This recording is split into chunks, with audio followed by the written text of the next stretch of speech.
The IDF has revealed that 90% of the rocket launches from Hezbollah were from civilian areas.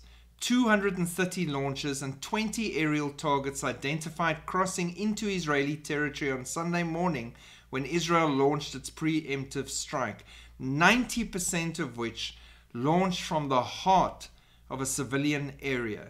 The Hezbollah terrorist organization places its terrorist infrastructure in the middle of the civilian population while using Lebanese civilians as human shields. Now, where have we seen this before? Oh yes, Hamas, Islamic Jihad, pretty much all of these terror organizations that use people and children and women as shields.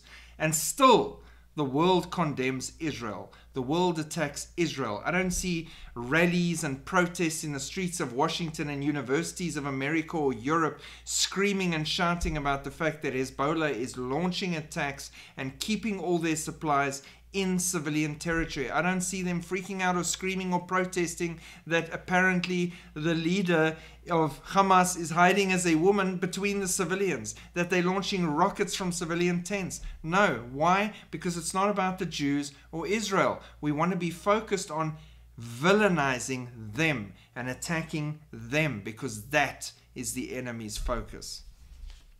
National Security Minister Ben-Gvir again sparks controversy after calling for synagogue and Jewish prayer on Jerusalem's Temple Mount. Again, their holiest place, their mount, Temple Mount, not Mosque Mount, not Islam Mount, not Muhammad Mount, Temple Mount, with archaeological proof and history and a Bible and Torah scrolls going back thousands of years. He wants his people to be able to pray there. Shocking, inflammatory, could explode the whole Middle East. Do you see how crazy this is? Ben-Gvir claimed government policy currently allows Jewish prayer on the Temple Mount.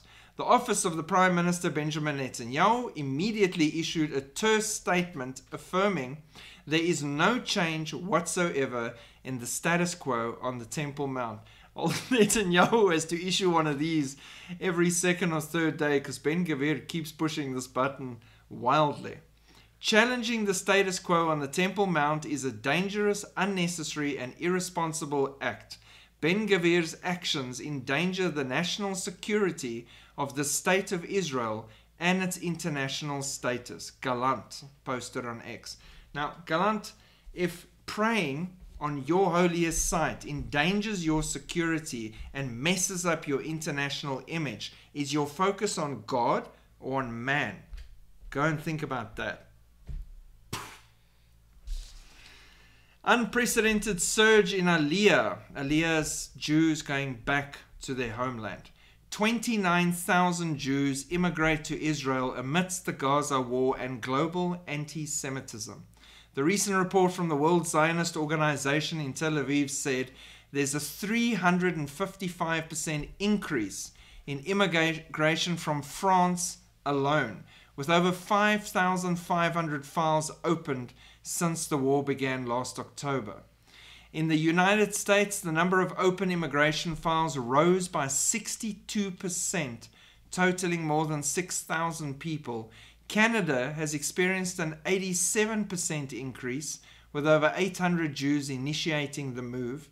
On October 7, they say, this is the WZO in Tel Aviv, a war erupted, not against the state of Israel, against the Jewish people. And I agree with that statement.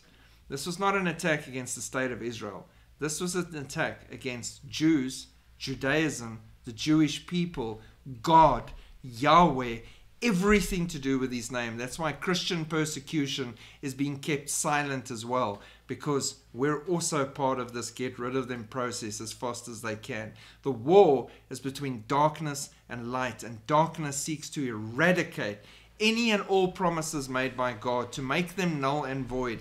Anything to do with the Lord, anything the Lord loves or has placed his name upon, the enemy seeks to destroy.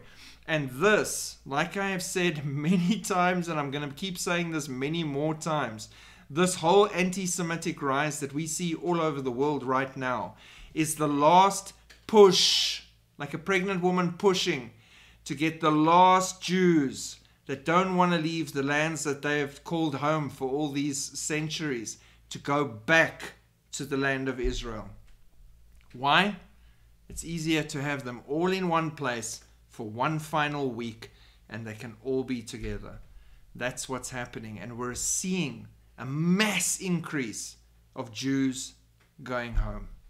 It's all part of prophecy. Keep praying for Israel. Pray for the Jews. There are many evangelizing and preaching and teaching there. There are many Jews' eyes being opened. There are many Brit Chadashahs being handed out and accepted graciously. That's the New Testament. And they are seeing for the first time with their own eyes the truth of who Yeshua is. So every single day, more and more Jews are turning to Jesus. And for that, we give honor and glory and sing out praises to God Most High. God bless and shalom.